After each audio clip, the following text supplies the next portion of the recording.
To check out my review on the very famous and newly launched Charlotte Tilbury products, then keep on watching. Hollywood Flawless Filter makes the skin look beautifully healthy, and a little goes a long way. You can totally wear it on its own over your skincare as it melts into the skin. Airbrushed Flawless Finish is a finely milled powder which works perfectly on the pores. It does the work of setting the makeup and controlling the shine, but it isn't crazy matte, which I love as I prefer a soft, sheeny looking skin and not matte to the T. Pillow Talk is a matte formula but super comfortable on the lips. It's a rosy pinky nude, perfect for lighter skin tones. Very Victoria is a matte formula, a lovely taupe nude, good for light to light medium skin tones.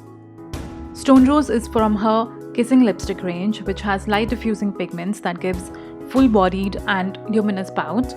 It's a warm rosy nude with brown hint to it. It will be very flattering on light to light medium skin tones. Pillow Talk Intense is from the K.I.S.S.I.N.G lipstick range, similar in formula as Stone Rose, a deep berry rose with a hint of pink and brown. This will look beautiful on any skin tone. This one is a must buy for sure. Over the foundation, I applied on the high points of the face where I would generally put the highlighter. It adds beautiful luminosity and sheen from within to the skin, and I love it. Thank you for tuning in. If you like it, please show some love. See you guys in the next one.